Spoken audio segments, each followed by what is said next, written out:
that struck me in the book was when that child speaking said, you know, sometimes God sends these Down syndrome children like me just to keep the parents with the right perspective of life. That happened to me. I became a much more humble leader. The second thing that happened to me is that I became a much more compassionate leader. I had never been in a pediatric intensive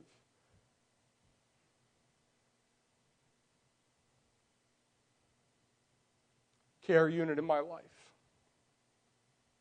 And I learned how many hurting people there are. And also learned a little bit more about the people who worked for me and the difficulties that they faced that I needed to be aware of.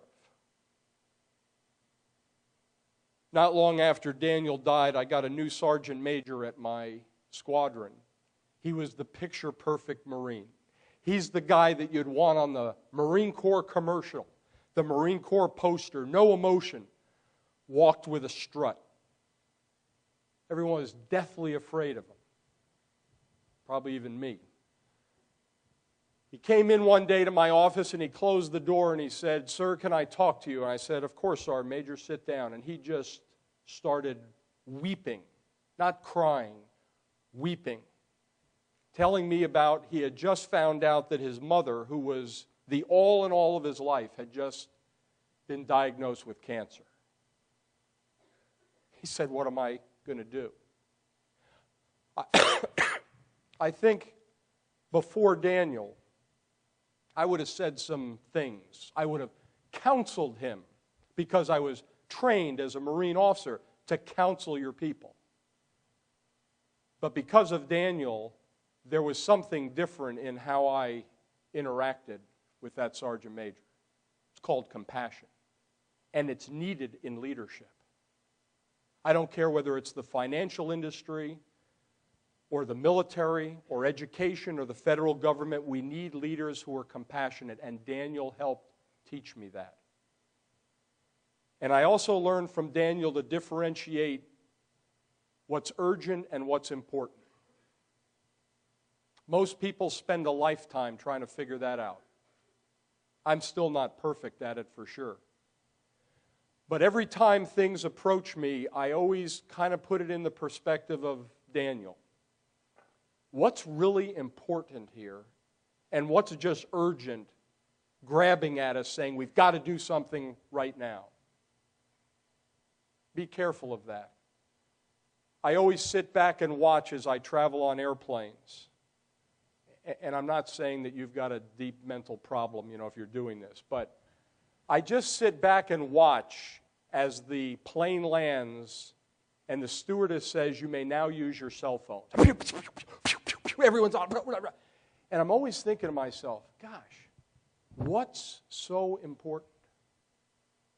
What's driving you? Like, as a military person, I think, gosh, is artillery fire coming in? Like, are they calling in airstrikes? Or what in the world? Okay, I understand setting up someone to come pick you up, but when you watch the faces of the people, I think they've lost perspective.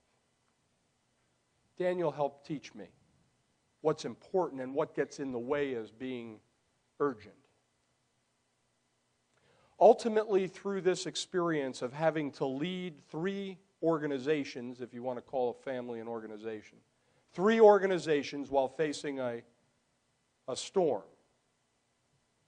I was reminded how important the keel is. This is the Naval Academy, so if there's going to be a demonstration, it has to look sort of nautical, so I will do that. If you look at a sailboat, a lot of times what we see is above the water line. And as a matter of fact, if we own a sailboat, which I don't, but if I did, I would probably care a lot about how the deck looked, how polished it was, that the sails were well maintained, that the ropes were tied just right. But at my own risk, if I didn't care about what was below the waterline, I would be in trouble. Because the key to the sailboat is not what's above the waterline, it's what's below the waterline, the keel. Because the keel is what provides stability and resilience, particularly in the storm. The worse the storm, the more important the keel becomes. And as leaders, we have our intellect, and as leaders, we have our physiological capability, but don't be mistaken, we also have a soul. It's the keel. It's what's below the waterline. It's not very visible, but I'll tell you, what's really inside comes out in the times of the storm. And if we don't have this keel well maintained, we are at risk to not be able to lead while we're facing that particular storm.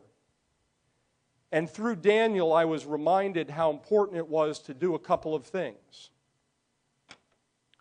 Number one, how important it is to actually take time alone to reflect.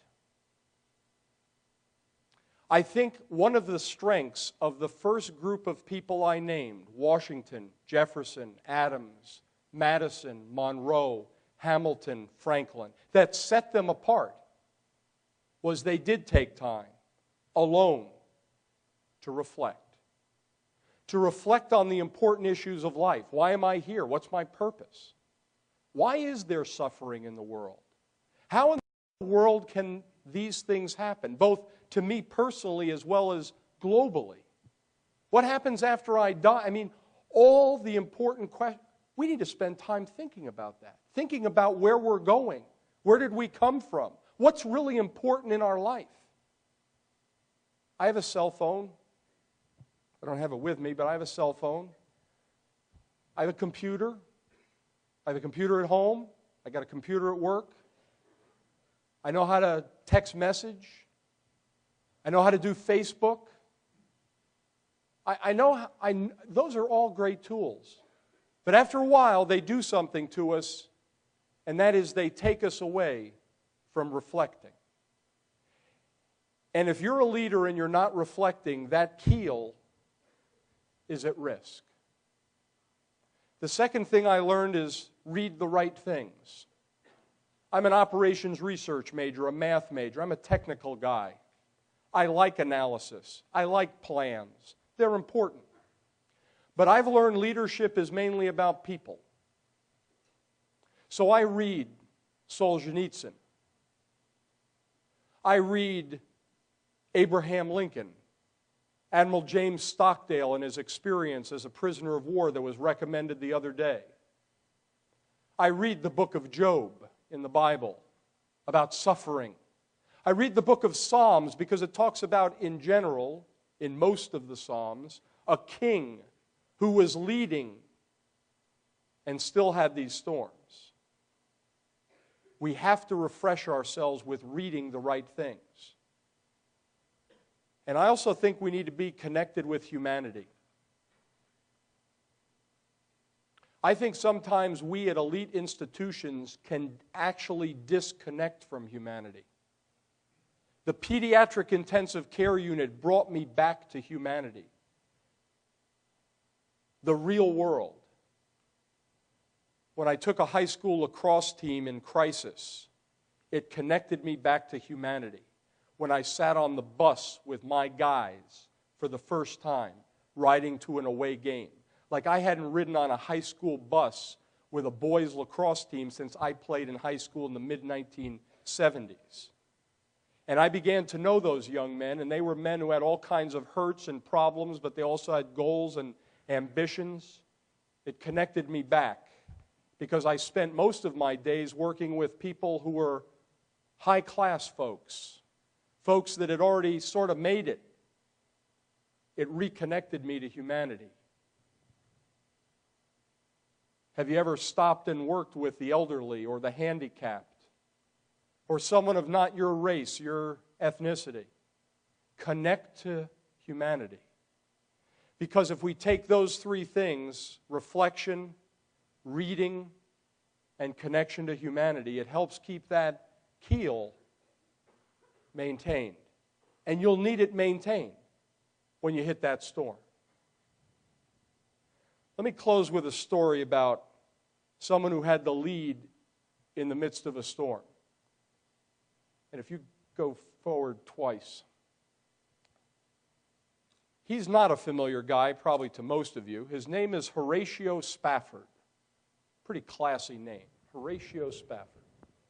He was a lawyer, a businessman, and a real estate developer in Chicago in the mid-19th century. He was a very wealthy man. He was considered an incredible leader. He was married and he had 4 children. In 1871, a fire rampaged Chicago, destroyed Chicago. Spafford had set up a voyage for he and his wife and his 4 daughters to go across the Atlantic Ocean from New York to England. The fire occurred and the trip was about to take place, and what he did is he decided to send his wife and daughters ahead of him because he needed to remain back to lead.